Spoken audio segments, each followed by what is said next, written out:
નમસ્કાર, હું નાગરભાઈ જોશી। આજે સંવત 2082ના વર્ષ માટે મકર રાશિ જેના નામના અક્ષરે ખ અને જ છે, અથવા તો ખ જ રાશિ વાળા તમારા મિત્ર છે, તો આ મિત્ર માટે અને તમારા માટે આ વિડીયો છે। હવે મકર રાશિ ના સ્થાનમાં જોઈએ તો ત્રણ મોટા મોટા ગ્રહો છે, રાહુ, કેતુ, ગુરુ અને શનિ। એ વર્ષ દરમિયાન તમારા ખજ મકર રાશિથી ચોક્કસ ભાવમાં આખું વર્ષ રહેવાના છે, એટલે ફળકથન તમને આખું વર્ષ લાગુ પડશે।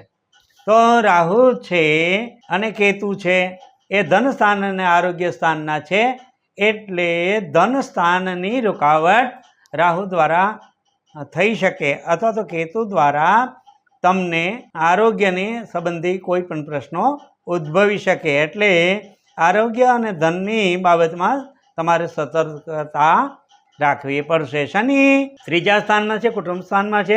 કુટુંબ સ્થાનમાં શનિ હોવાથી કુટુંબને તો થોડાક ડિસ્ટર્બ કરે છે, પણ શનિની દ્રષ્ટિ વધારે ડિસ્ટર્બ કરે છે। તો શનિની દ્રષ્ટિ મકર રાશિ વાળા જાતકો માટે જોઈ જાય તો સાહસ ઉપર પડે છે, ભાગ્ય ઉપર પડે છે અને ખર્ચ ઉપર પડે છે।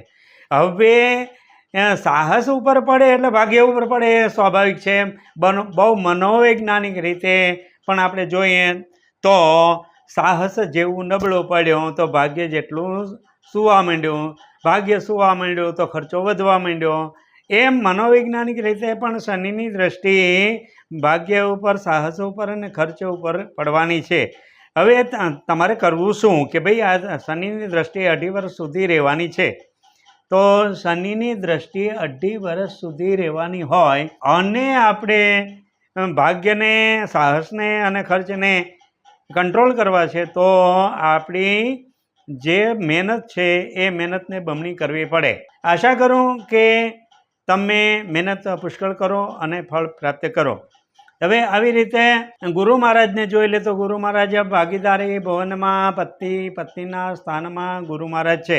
હવે ગુરુ મહારાજ જ્યાં બેઠા છે ત્યાં બહુ નુકસાની નથી કરતા, જેટલે કે લાભ પણ નથી કરતા, પણ એની દ્રષ્ટિમાં આવે તો ગુરુની દ્રષ્ટિમાં જ લાભ મળે છે। તો લાભ સ્થાન એટલે કે 11મો ભાવ બહુ જ ઉજ્જવળ બની જાય છે।